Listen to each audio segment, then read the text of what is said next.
Thank you. I'm sorry to miss the intro. I'm sure it was very good. My name is Eric Hurst. I am a professor of economics at the Booth School of Business, and I'm the deputy director of the Becker Friedman Institute, or BFI, as we refer to it on campus. Let me start by paying special thanks to the student leaders from the Graduate China Forum Committee for planning this event. The students were ambitious with a vision of bolstering a stronger U.S.-China relationship by facilitating and promoting international collaboration, addressing economic and business challenges, as well as exchanging scholarly ideas. BFI is happy to work with this group of student leaders, and we congratulate them on today's event. Before I introduce our two distinguished speakers, let me tell you just a little bit about BFI. BFI was launched in 2011 under the leadership of Lars Peter Hansen, who we'll hear more about in a moment, to provide a collaborative platform for the vast and diverse University of Chicago economics community.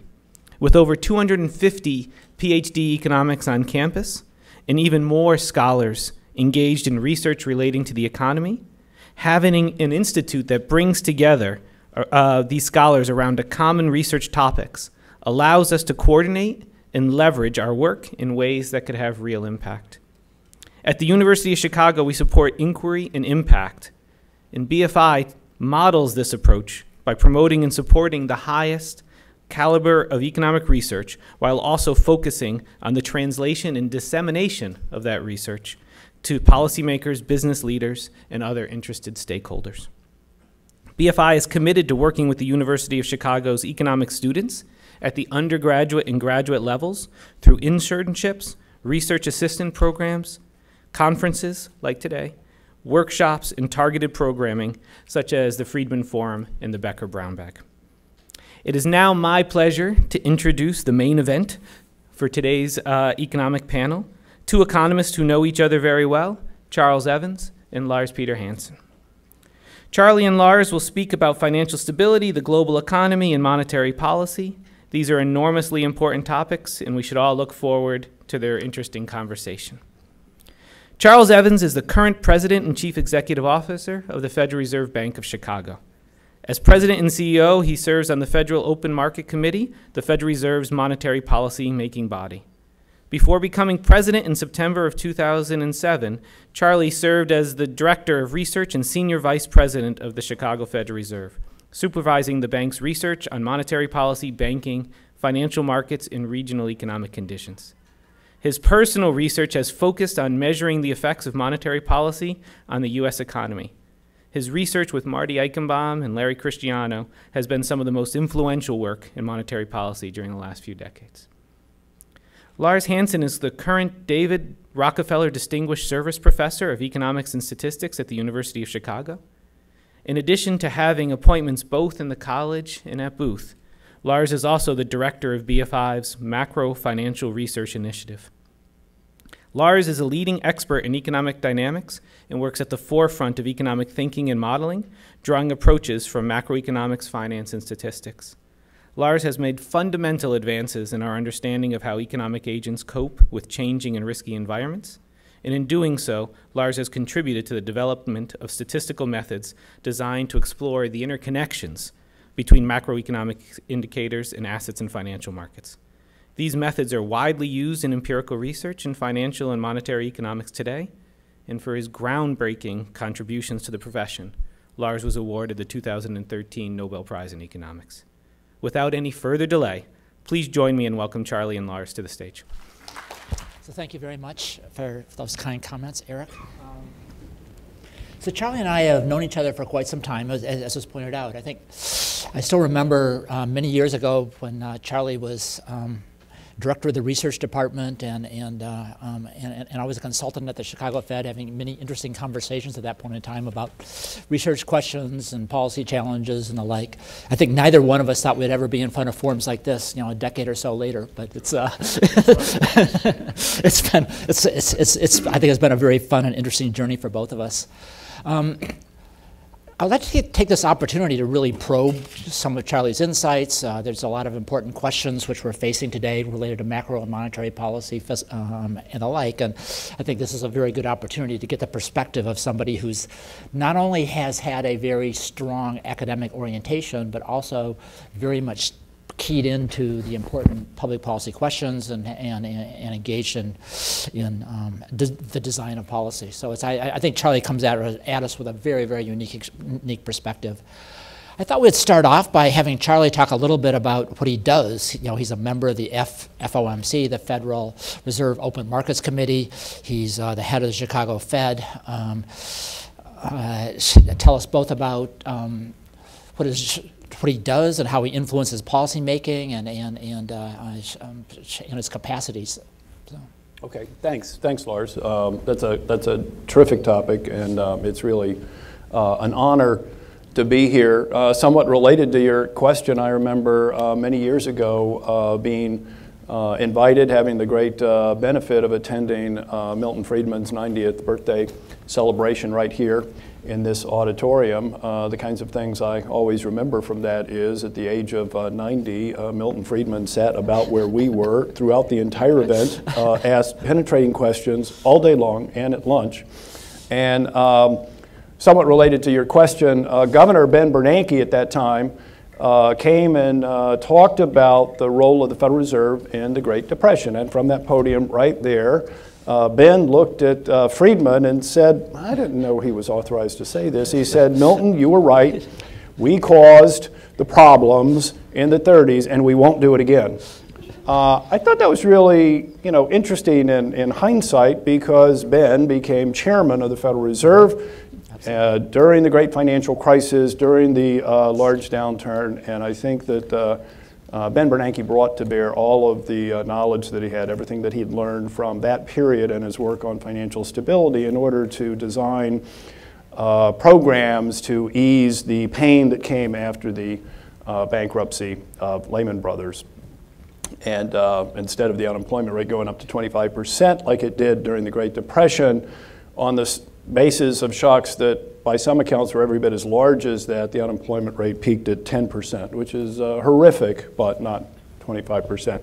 I would say that my normal job for monetary policy involves looking at the economy, paying attention to what's going on, and trying to achieve the mandates of the Federal Reserve. We have been charged with promoting monetary and financial conditions to support maximum employment and price stability in the U.S., and also stable, moderate interest rates. If we get the first two right, we're going to have stable, moderate interest rates, and so that's why this dual mandate is so important.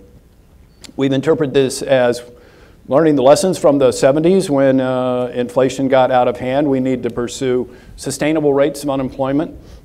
That's what maximum employment would be, and we want to make sure that we don't try to do more than is possible and incite inflationary pressures beyond what our objective is. So we picked out 2% as our inflation objective for the narrow personal consumption expenditures index, not the CPI, but the PCE.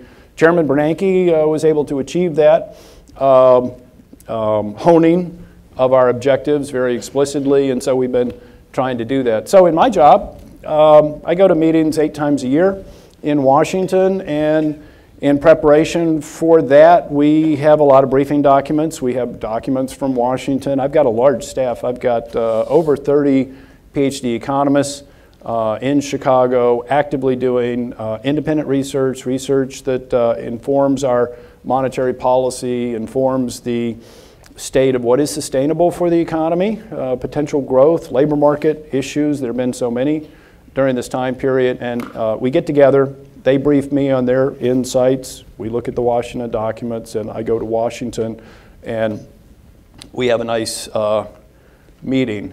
It takes place in a very large conference room, very old. It's like 2 stories high. Sometimes I look at that and I kind of think my modest-sized 2-story house could fit in this room 3 times over physically. And we sit at a big table. To give you an idea of the table, it's long. It's really more like an ellipse. But if you think about a clock, the chair sits at the midnight position, and I sit at about 4 o'clock on the opposite side of that.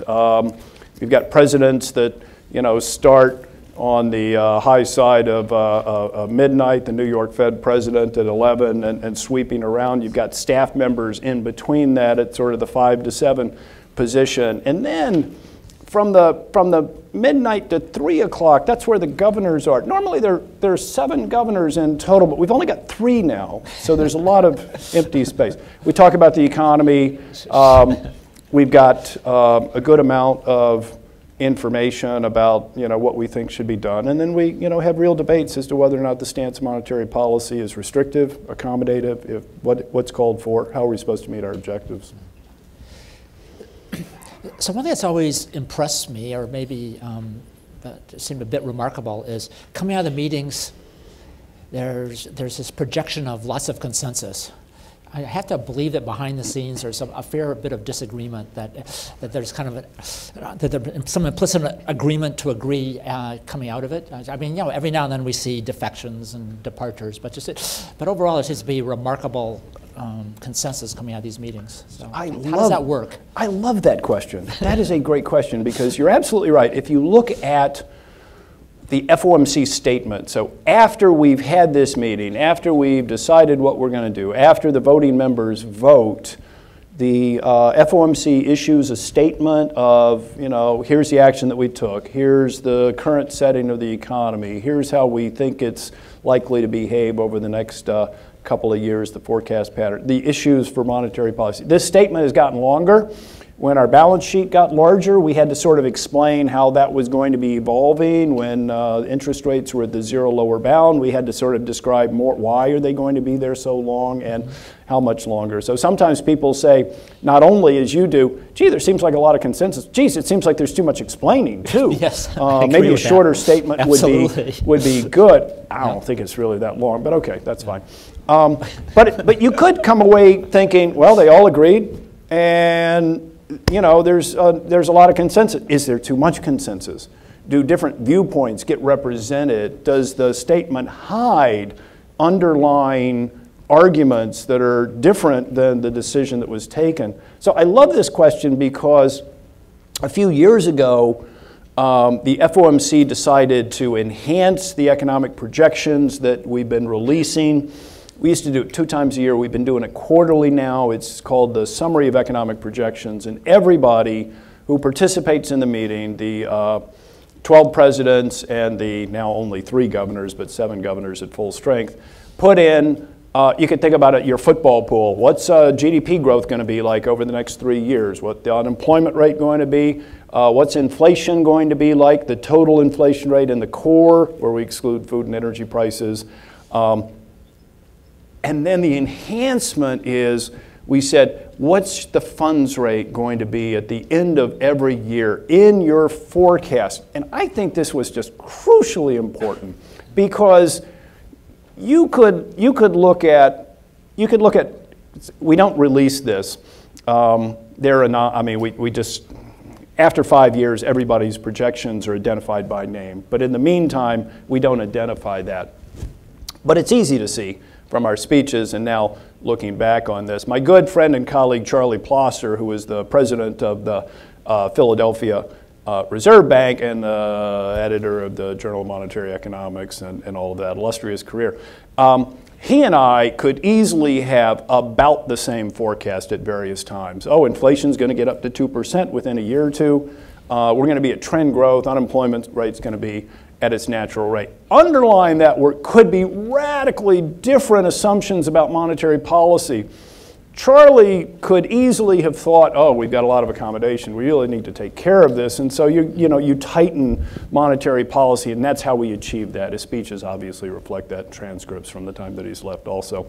Whereas during a lot of that time, I thought we needed more accommodation than we currently had, and that's how we would get up there. If you tried to interpret our identical forecast without that information, it doesn't make sense.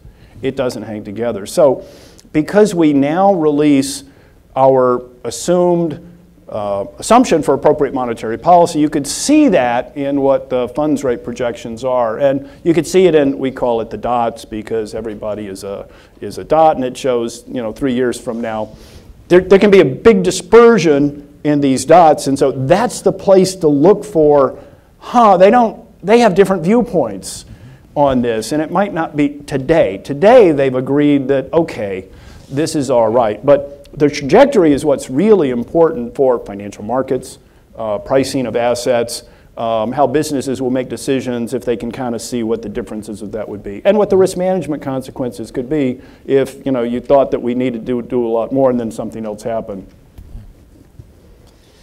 So we're participating as part of a China forum. In conceptualizing and implementing monetary policy, what considerations about the world economy come into play? Exchange rates, the Eurozone, interactions with China, trade, and the like. Are they like a big part of the conversations, or are they some type of sideshow?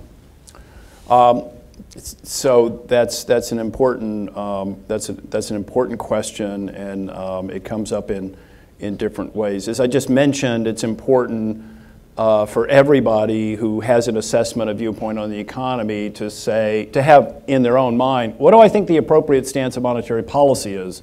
Is it going to be a flat funds rate for the next 3 years, or does it involve a rising funds rate? That's going to have an impact. Same way, if fiscal policy is going to be somewhat restrictive, that's going to play into your forecast. If it's extremely accommodative, and now we've had a large tax cut, corporate taxes, income taxes have been lowered, Congress and the President allowed themselves to run up the debt by $1.5 trillion over 10 years in order to engineer that. And then after that, there's been more bipartisan action taken to loosen the spending caps on military and discretionary spending, and so this looks like it's going to be, $100–200 billion of additional spending on top of that. So fiscal stance is really very important. You have to take that into account. We're at an unemployment rate of 4.1%. We're adding a lot of juice at a time where the economy is already very strong. So you have to think about what that means. On the international side,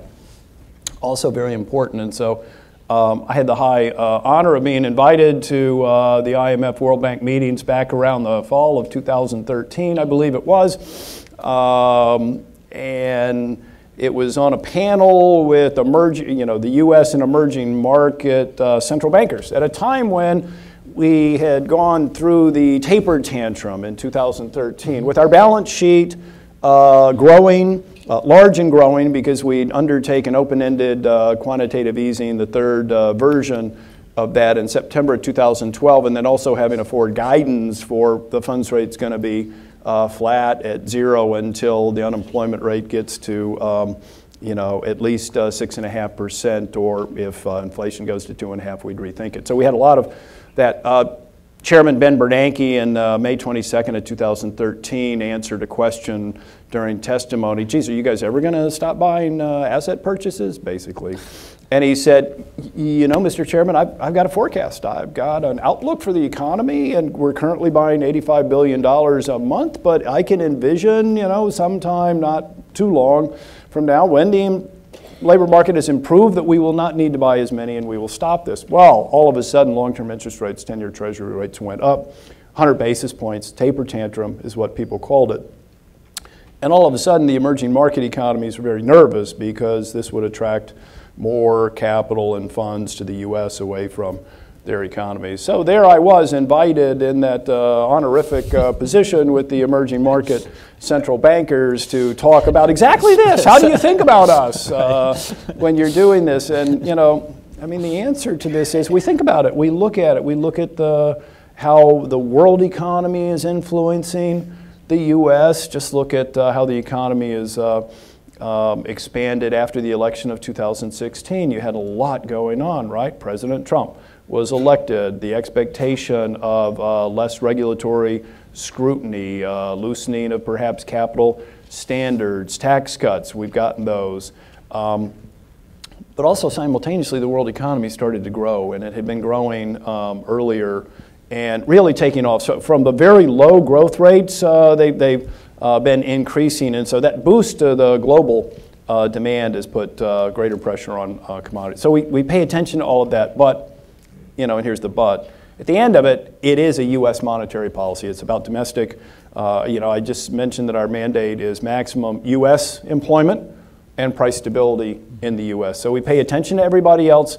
If everything's going well and there's something that, an action or a cooperation among international central banks for more transparency and communication, of course we would want to be helpful in that regard. But, tough actions when they need to be taken, or, you look at the U.S. first.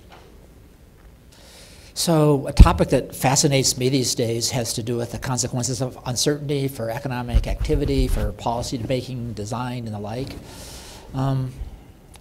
Do you see, many have conjectured there's been a sense of heightened uncertainty over the course of the last several months. Do you see this? Do you see this as having an important economic impact? And does this affect in any way how you think about policy going forward? So Lars nicely mentioned, that we have a relationship going back many years, and I always remember as a graduate student at Carnegie Mellon, having somebody else teach Lars's generalized method of moments class to first-year graduate students in econometrics. And so, I have enough awareness that these can be loaded questions coming from. So at one level, this is not a difficult question. At another level, it's very deep and subtle, but deep and very important. So at the not so difficult level, we're supposed to be looking at the economy and how it's going to be evolving over the next few years. We know from, again, Friedman's magical turn of the phrase, long and variable lags, that actions that we take or we've taken in past years take a while to have an effect. They come at different times, perhaps. We need to be mindful of the stance of monetary policy and how a seemingly neutral stance of monetary policy might quickly turn the other way because of developments in the economy. So we always have to be paying attention to things that can happen that we haven't known about, recognizing that different policies can be, differentially effective depending on a whole bunch of circumstances. So that's one way that we look at uncertainty. But that's sort of like the first order. That's put together the forecast.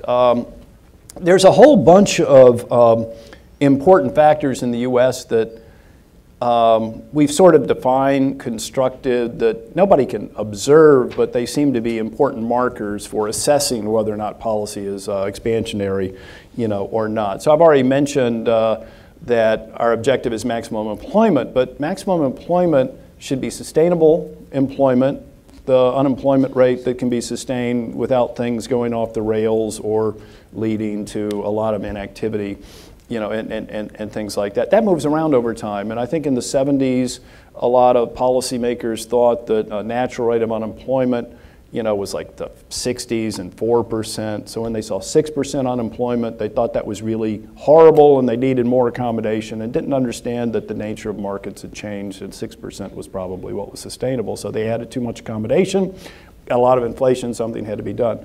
So there are all these latent variables that we don't get to see. We have to make an inference about that, and there's a lot of uncertainty around that. So we've spent a lot of time talking about the natural rate of unemployment.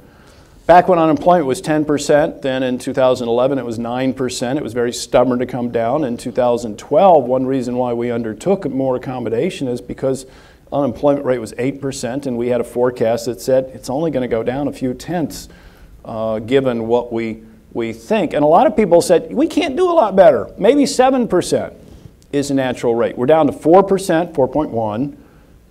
We kind of think that 4.5 might be sustainable. Now maybe it's 6, or maybe it's 3. The uncertainty bands are really large. I'd love to hear Lars talk about.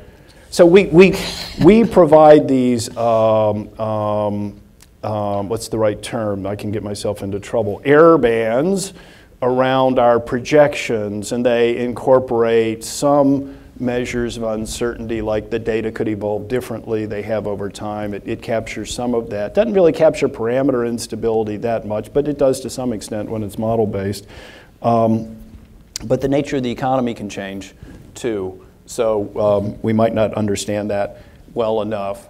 I worry that when we put these bands around 3-year projections, that people kind of think that, oh, if I'm kind of going along 3 years in a row at the top of that band, well, we say that's 70% within the band, so, oh, that's likely to be continue or whatnot. And I kind of go, I think that's less likely than those confidence bands really indicate. And so this is just straight statistics, right? The kinds of things that you've thought about in your own work about not really being able to model things adequately. How do you think about that modeling uncertainty and better ways to do it? Those are really hard. But we worry about this to some extent. In part, I'd say one of our defenses against being unable to see so much is being more eclectic. So I like models. I mean, I love the research. I love writing down a model. Within the model, there's a lot of discipline, and you can answer a lot of questions. And then you kind of hope that the answers to those questions are still relevant for conditions beyond the terms of your model.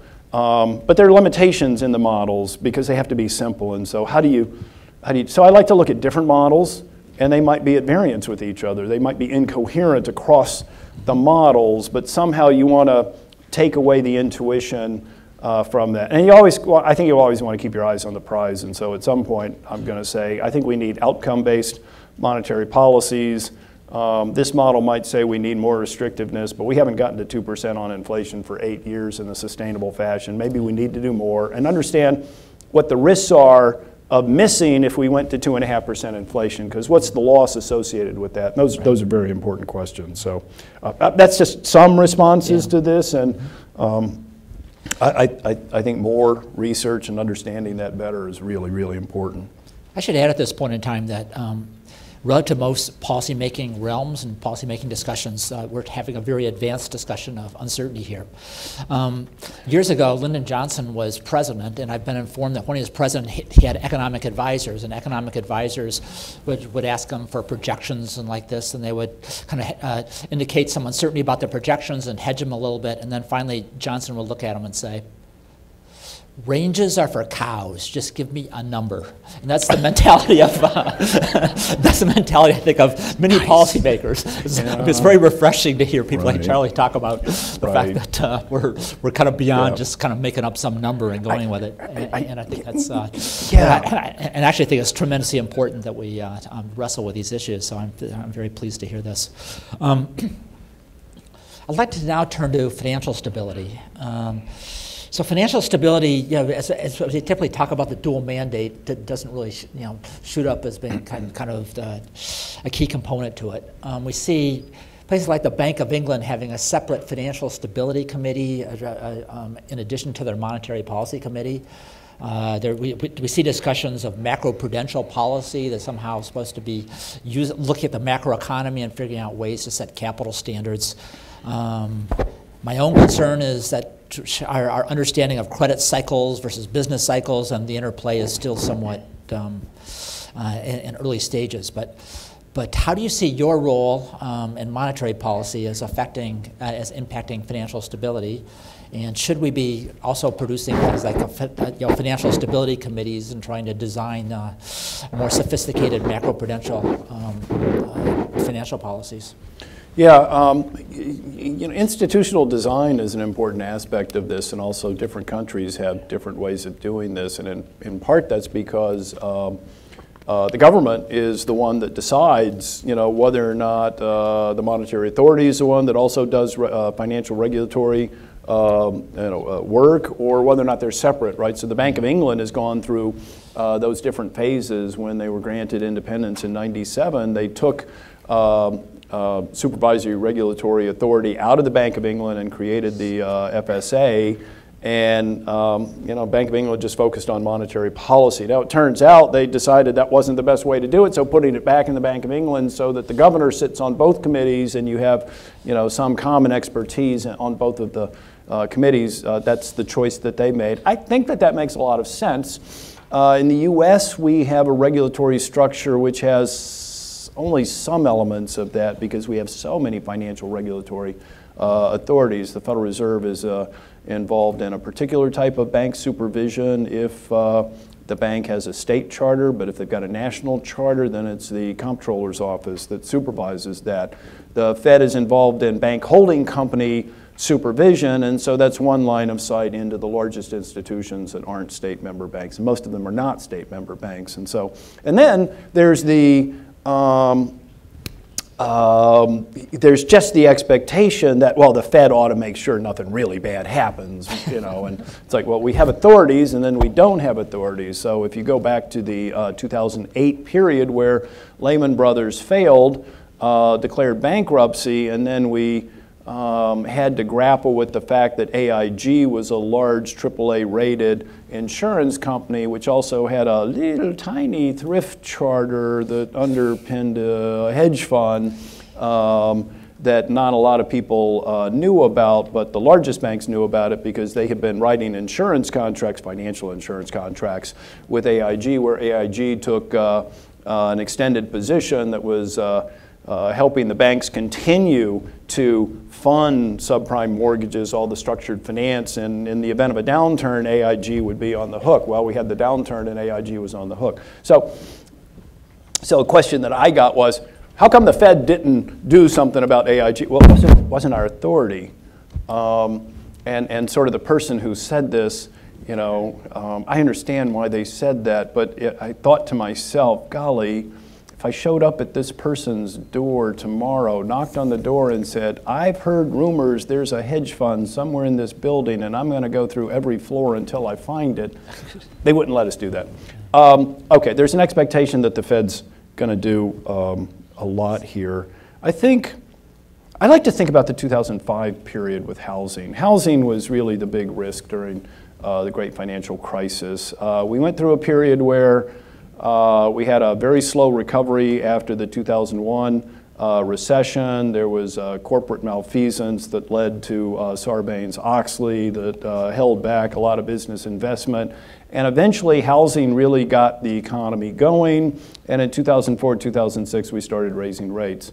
Somewhere in 2006, and of course then there was a flood of funds coming into the U.S. from abroad. Greenspan called it a conundrum that the 10-year rate didn't go up commensurate with what the funds rate was doing. Bernanke said it was a savings glut. In June 2005, the FOMC had a meeting. I think it's very rich reading. One reason why I always mention this is go and look at a transcript of the FOMC at that time, because we asked the question, is housing overheated? Is this a danger for the economy?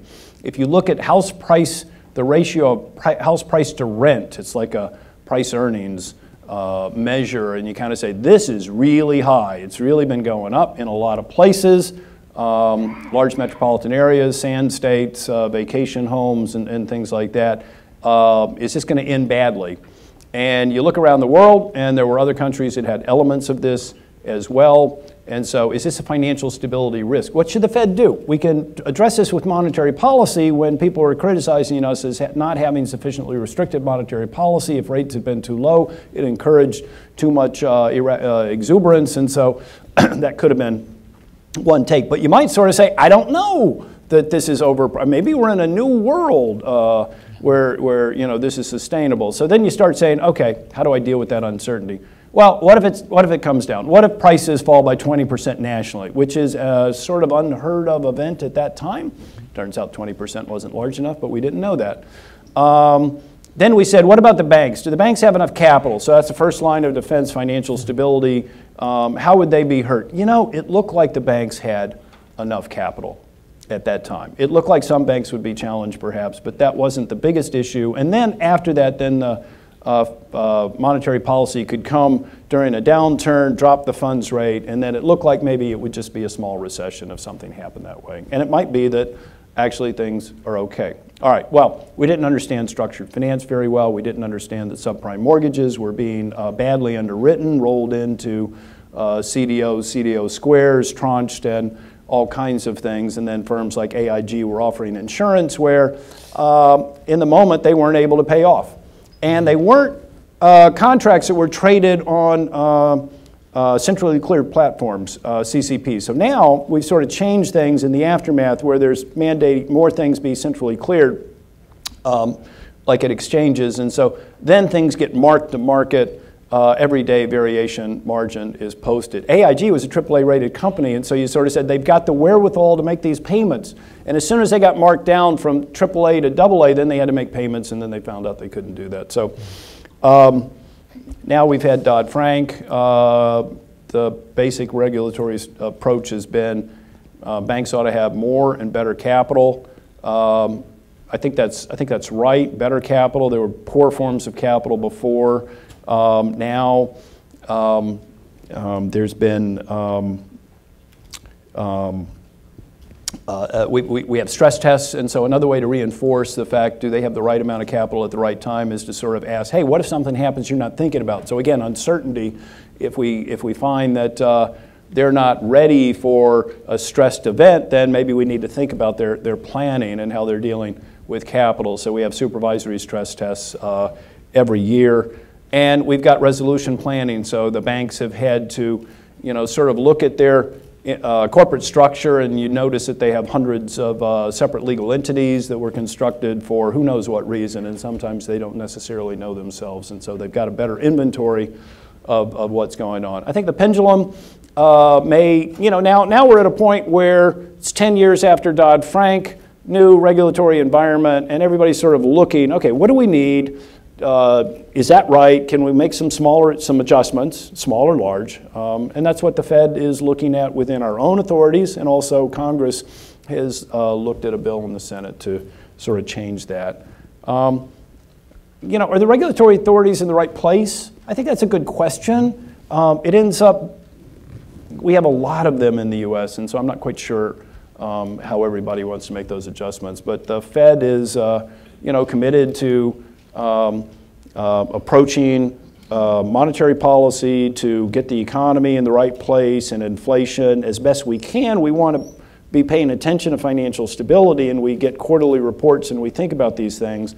But if we got into a very sticky situation where inflation was really low, unemployment was high, and there were financial stability risks that came with that, I think we have to recognize monetary policy is one instrument. And I've already listed 2 objectives, and I layer a third on, and we need other authorities to use them appropriately.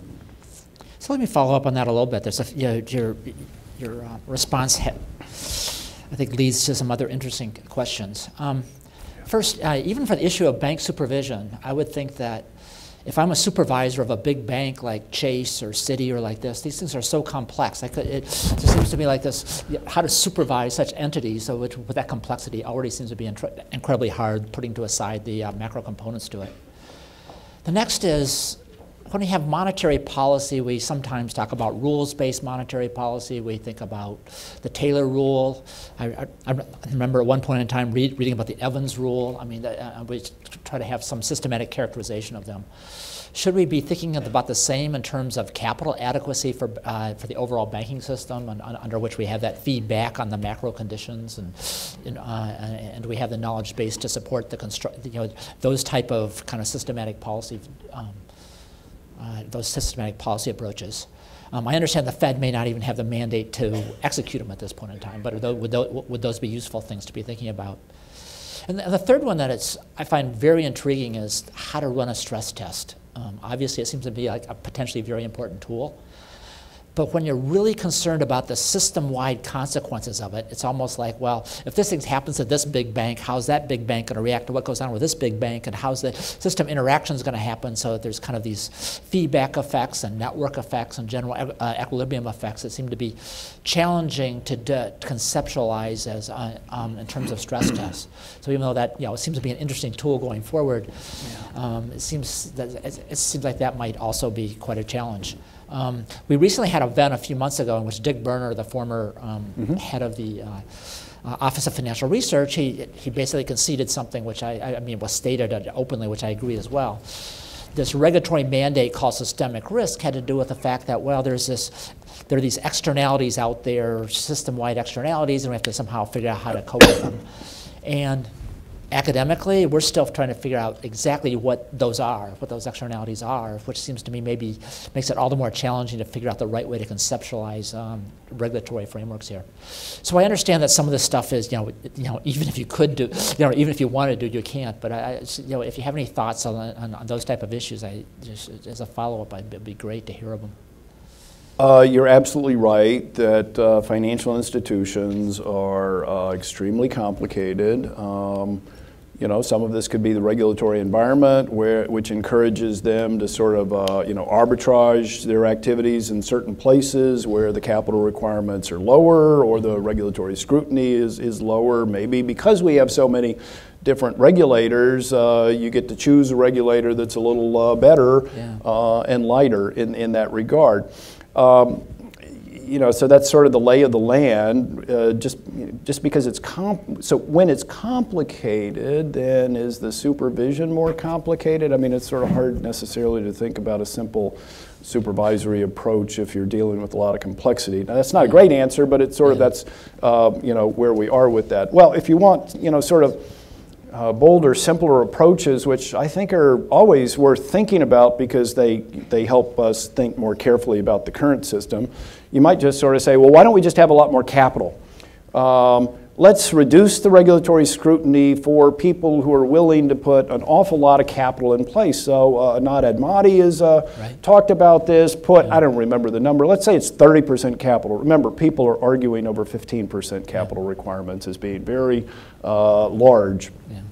Banking is a business where if you have access to depositor money, that is cheap financing because people keep their money in depository accounts and then you get to use it. They don't come and call on it very often, and so that's a lot cheaper than bond financing.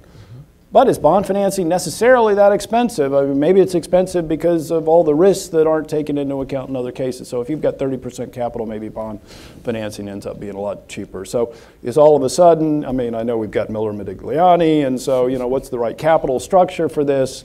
And so I think Amati sort of says, if you're like other corporations, you just have a lot of capital and then your debt financing's easy and it really shouldn't matter a lot. Banks push back on this vociferously, so they certainly think that they've got a better situation in other settings.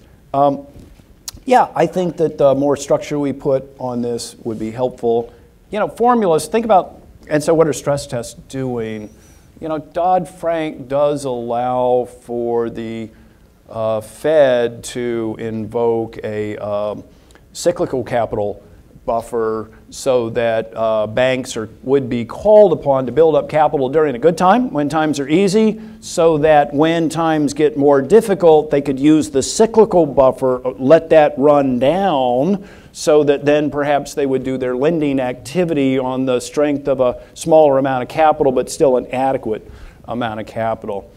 At the end of the day, the name of the game during a financial-driven downturn is going to be, do the financial institutions still feel that the outlook is good so that they're going to do lending and fund working capital and all the things that keep the economy going? Or are they going to be shepherding their capital, they're worried about, and so they end up not lending very much. When they're stretched out in a very complicated fashion, and then they realize that made a lot of sense, 2 or 3 years ago, but in this environment, I'm not going to make that loan, I'm not going to be in that area, and then they pull back.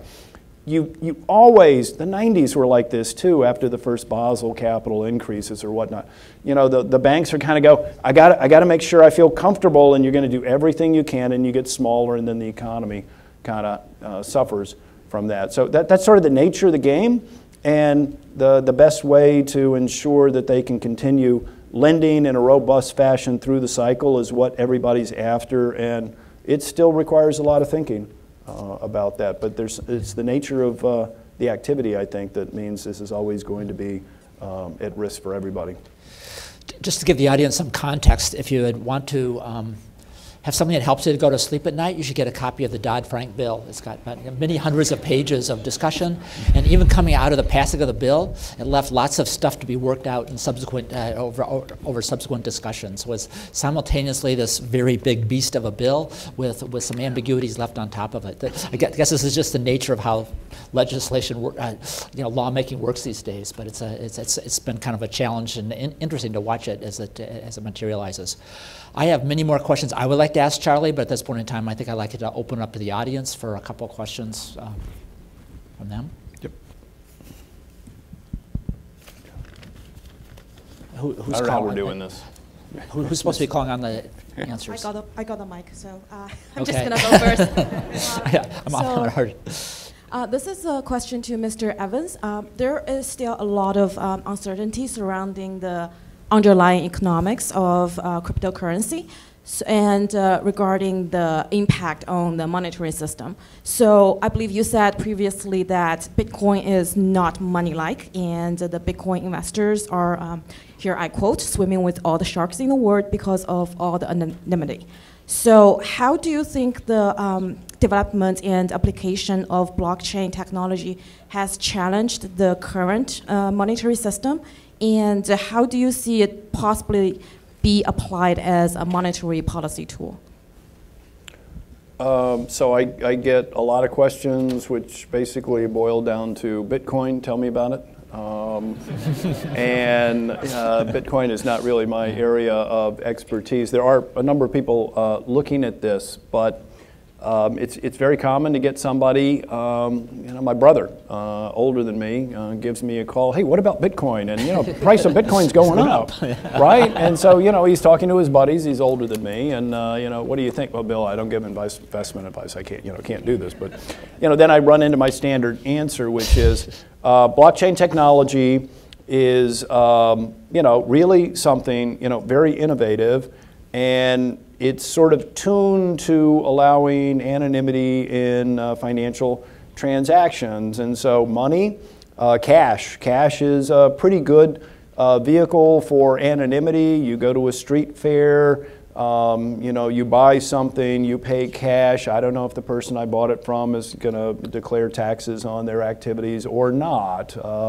If you wanted to buy something illegal, cash is something that's not going to leave a paper trail. So anonymity is something that's highly valued by many people. Who tends to value it the highest? Criminals, tax evaders, regulatory evaders, terrorists, people who, now cash isn't going to work for this, but blockchain, if you're, what I say, and I could have the details wrong, but it's sort of like suppose you're in China, you've amassed substantial amount of wealth. There are capital controls. You're worried about the government might come along because of the nature of the government and take away all of your wealth. Could happen in any country, but under those circumstances, you might want to move it somewhere safer, but you can't get it out of the country. Bitcoin is one way that you might be able to do that. Now, the price variability is amazing, right? It goes up, it goes down, and who knows what this is. It's not really money-like. I've heard people sort of say, someday, you're going to use Bitcoin. BMWs will be priced in Bitcoins. And I, kind of go, I think the nature of a transaction might be something like this. Okay, you agree on the value of the BMW, and it's so many Bitcoins. And then 2 days later, you show up to take delivery. And then somebody's going to say, the value of Bitcoin in dollars isn't what it used to be, and you now owe me more Bitcoins. That is a dollar transaction hiding as Bitcoin, not a Bitcoin transaction. Who's going to assume the risk of that price volatility? But if I wanted to move my money out of a country where I might lose all 100% of it, and at the end of this, I might have 70% of it, that might be a good deal for some people, not for my brother or somebody else who wanted to be doing that. So I think you just have to be savvy, and that's the anonymity doesn't strike me as something that is suitable for everybody. Now, distributed ledger technology, blockchain technology is one example of that. If you give up on the anonymity, corporations are using things like this in a closed network where everybody is a trusted source. And I think it's potentially very interesting. I don't have the best understanding of this, and so when somebody describes it to me, I keep coming back with, it sounds to me like you've got a lot of people maybe around the country, maybe with different pieces of information, and they're all wanting to make entries into some Excel spreadsheet type thing, database, and you want trusted people to make these entries from remote locations. This technology could allow you to do that, but you know, that's just some type of information technology. If you're talking about corporations changing all of their information systems, that's usually a cost center. This sounds kind of expensive, so I don't know who's going to make this really easy and all of that. But I mean, those are some of the questions that come to mind when I think about this. Yeah. I mean, I think is scope here for some interesting technological advances in the future and kind of creative activities about how to use this technology. I think there's no doubt that Bitcoin's volatility makes it not money or kind of money-like. I think the interesting question to me would be, does some form of cryptocurrency show up in the future that somehow figures out a much more sane way to have stable values to it and has any chance of becoming some type of international currency? It's certainly going to have to achieve much more stability to have much hope of success. And I'm not sure I know the answer to that, but I don't know So I can see the technology side. And, you know, it's always for the more clever, you know, futuristic, visionary people other than myself to sort of understand how there's a market for it and how that works out. So if you're going to be talking about international currencies, you're going to have some assessment as to why other interested parties are going to allow this to take place, right? So there's the private market competition, and you've got bigger companies who might have inordinate power against smaller companies. Yeah. And this is international currencies, and so governments are going to have an attitude towards this. And so how is that going to play out? There are an awful lot of barriers that have to be overcome. But it is easy to get excited by the technology. I mean, I always remember as a graduate student, you know, looking for an interesting, you know, topic, finding this very, very interesting paper by Lars Hansen and Tom Sargent on how to more quickly calculate equilibrium decision rules using something I think they referred to as a short Riccati method. That sounds very exciting to me. As opposed to a long, yeah, well, I mean, you know, the whole point of something was let's do this more quickly because computing power is very costly. Then circumstances change. I did get that to work on my computer, but it took me about 8 weeks, it seems. Just for the record, I'd like to say that I've done other research that might be somewhat more interesting than what Charlie just described. It's just an example. It's just an example. Right, but computing power became so much more available. Other ways of doing it, that was sort of the... Next question. I'm having trouble seeing here, so. Who's in control of the mic?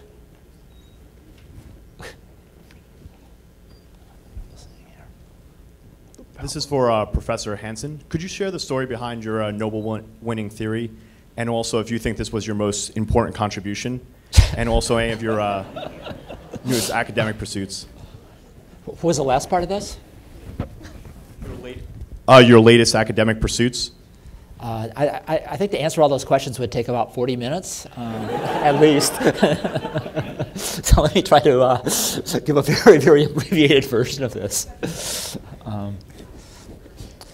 The Nobel Prize, I wasn't the one who made the decision, but I think it had to do with not just some theory, but had to do with trying to think hard about how to go between dynamic models with uncertainty and kind of how to assess them, how to think about them critically. And I think a lot about its influence had to do with the fact that it took a bunch of the existing models of the day and exposed their weaknesses and led to lots of other researchers trying to figure out better models and better ways to confront evidence. So I'd like to think it contributed to our subsequent model development. And I guess that's the way I look at it. I don't look at it as one kind of little single contribution, but it's something that was able to influence research in a way that helped us think about how to build better models. Stuff I'm interested in right now, I've been wrestling with for a while now, get to these real questions of uncertainty. My early work, I dealt with uncertainty, I think, at very restricted ways.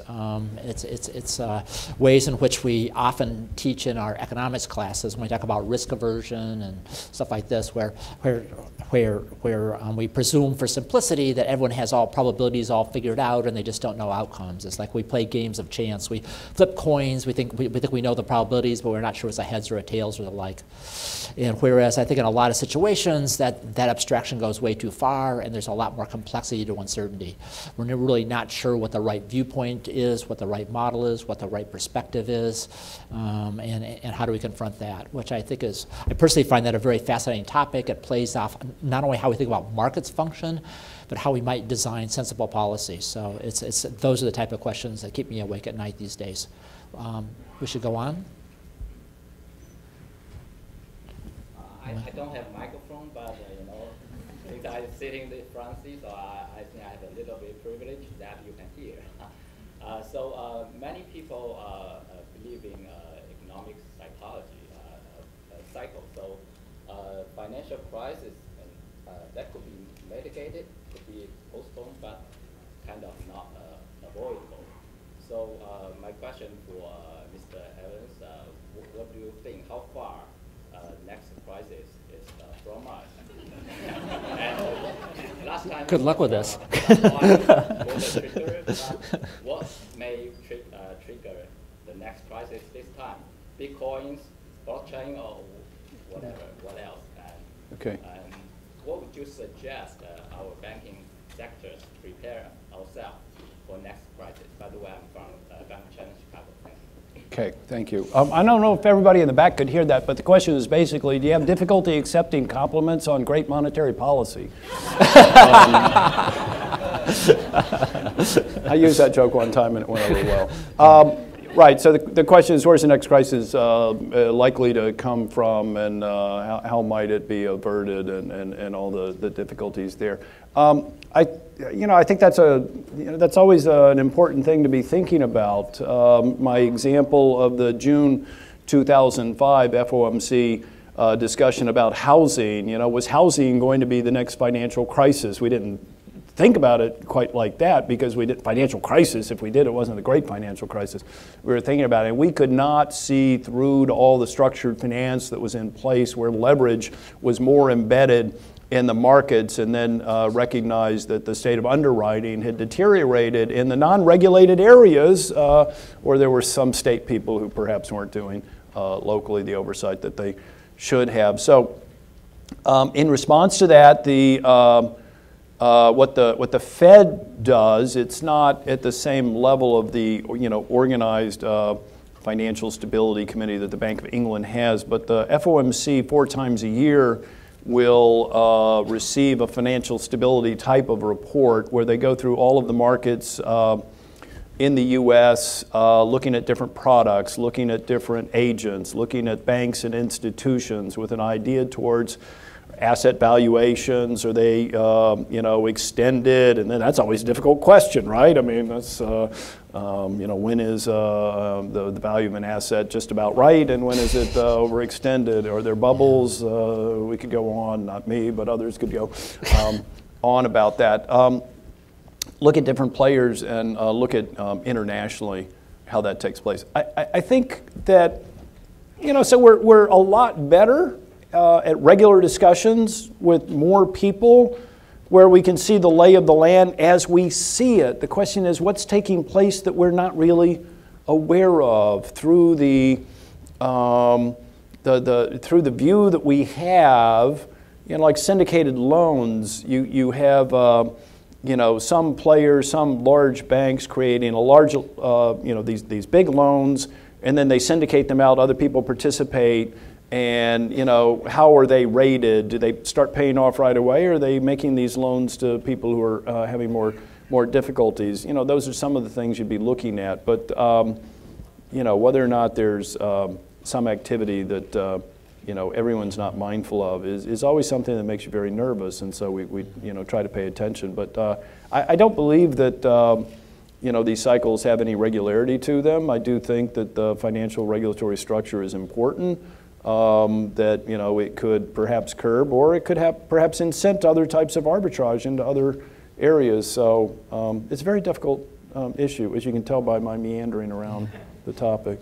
Yeah, there is this notion that somehow we figure out how to deal with the last crisis, and so we sort that out and put regulatory frameworks in place in order to avoid the repeat of that. But what's the next one going to look like? And part of the challenge of producing robust policies going forward in oversight financial markets is exactly because we're not going to know necessarily now what the source of that's going to be, or else we would already be preventing it. But so I think it's a huge policy challenge. I don't think there are simple answers to it. But. I mean, I get nervous when we start looking at certain things. You know, so you look at asset valuations, and you know, after a while, you kind of go, "Wow, you know, this is pretty high," or "This, you know, these are, you know, all, I mean, this is what markets do, right? I mean, people are taking their, you know, hard-earned capital, putting it in place, trying to use it, and you know, capitalism is all about if you reap a benefit, you get to keep it, and if you have a loss, you eat it, you know, and that's the consequences. And so, you know, I think that system works pretty well. I think that when people receive extended leverage, that somehow they're not going to feel the consequences during a loss. That's where a lot of the problems are. And so I'm always thinking myself about how much leverage, or you know, how many of those activities. And so it was just extremely difficult to see that AIG was offering insurance to depository institutions who the supervisors could go in and they could see closer to balanced positions, but that was premised on somebody paying off in a state of the world that when it happened, they actually wouldn't pay off. And that's hard to see, because everything looks great right up until it doesn't. Yeah. And so that's sort of the nature of the question marks. There exists some economists who always like to say, well, I predicted the crisis. Well, very few of them predicted the timing, the magnitude, or exactly the cause of it. And they were predicting it long before it happened. Yeah. So for anyone who makes that claim, you want to take it with a little bit of a grain of salt, because it starts getting fudged quite a bit. Let me take one more question, right back here in that back. I have a general question regarding inflation for both Mr. Evans and Professor Hansen. So I have a quote from Miss Janet Yellen, of the former chair of the Federal Reserve. She said that our framework for understanding inflation dynamics could be misspecified in some fundamental way, because our econometric models overlook some factor that would restrain inflation in coming years despite solid labor market conditions. So my general question is, as a key to monetary policy, how much do we really understand inflation, and what are the difficulties, and how can we better understand inflation in this context? Thank you.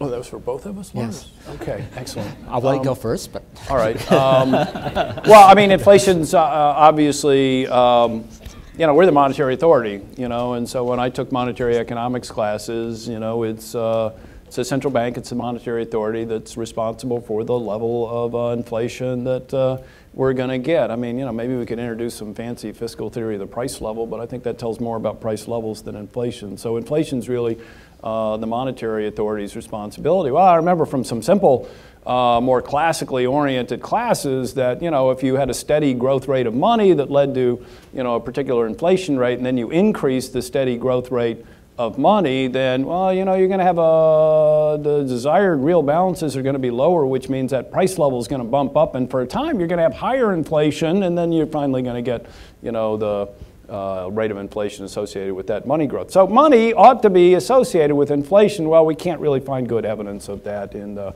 data, the financial markets. The stability underlying that simple monetary analysis doesn't really seem to be present, and there are different kinds of money, and who knows exactly how that works. So we've ended up having to, I said I'm really focused on output-based policy, and so at some level, when we're supposed to deliver 2% inflation, we need to be setting our monetary measures so that we think we'll achieve more or less inflation so that it's in line with that. Now, you know, a theory that gets you know, a lot of criticism is Phillips curve theory. Can I say that here? Yeah.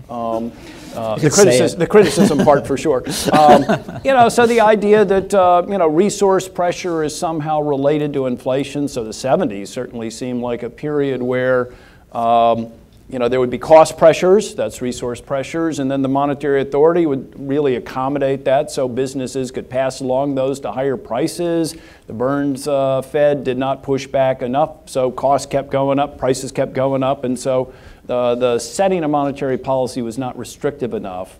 And if you had a better idea of that latent variable of sustainable unemployment, then perhaps you could have done better. Now, because it's latent, it's kind of like, tautological. I'm going to start redefining what I think sustainable is so that that inflation outcome is more understandable with the policy setting. So we have to grapple with that circularity and hope that we see enough other information so that we get some insight on inflation. I'm a big fan of the way that Janet Yellen thought about inflation, described it in public, and it's sort of a partial model of this, but basically we think of inflation as, there's some transitory factors that are going to have effect on measured inflation rates, and so the dollar moves up and down, and the price level might adjust, but inflation is the continuing change in price levels, and so that's not going to have a permanent effect.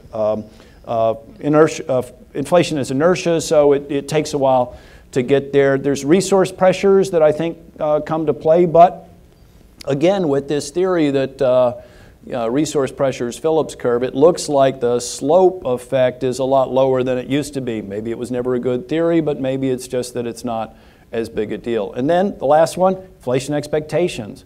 Well, that's the learning from the 70s and the vertical Phillips curve, which is inflation expectations are going to be really important for this trade-off. You think there's a trade-off? No, not forever. Inflation expectations will adjust, and we've learned a lot from Barrow Gordon, Kinlan Prescott, and all of that. So getting inflation expectations so they're consistent with our 2% inflation objective, I think, is really the biggest issue at the moment. We're very close to our 2% objective, and I think the data are going to be more consistent with this within just a few months. But longer term inflation expectations seem to be a little bit lower than periods when we've really hit 2%. So I think that markets are still wondering if the zero lower bound is going to have an effect on our ability to deliver all of this, and so we need to be mindful of that. That's a little bit of how I think about it. Yes, I think inflation is certainly a case where we've observed the Fed as announcing some target. I'm not even sure where the target of 2% comes from, but let's not go there for the moment. And it's had a trouble sustaining it really means that there are issues about our full understanding of mechanisms, but real policymaking has to confront the following: that our understanding of certain phenomenon is not super fine-tuned. It may be at a fairly coarse weight, but you still have to do intelligent things. So people like Charlie and Jerome Powell like this are trying to wrestle with exactly these type of challenges, and those are tremendously important. Since this is Chicago and it's has a monetarist tradition, let me kind of brush back a little bit on the money price thing. I think if we look across countries and see dramatic differences in the behavior of the money supply, we certainly see connections to the price level. I think there has to be some type of low frequency connections, and the whole problem with this money, what the whole money demand literature historically has been, how do we really measure money? As you kind of change, as there's technological advances, what do you really mean by money? And there exist researchers out there trying to expand the notion of money to try to keep to try to keep those ideas alive and still having some meaning. But I think what has been very clear is any type of simplistic short-term connections between money and the price level is just to the extent, I'm not sure it was ever there in very firm terms, and it's been much less so there for the last few decades, and that's really what Charlie and other people have to be responding to. So that's made the money supply a much less valuable indicator in the actual conduct of policy on a kind of quarter-by-quarter basis. With that, what I would like to do is thank Charlie for his very insightful discussion, and I've learned a lot. I hope you have, and I think with that, I'd like to close the session. Thank you. Great. Thank you. Thank you, sir. Thanks.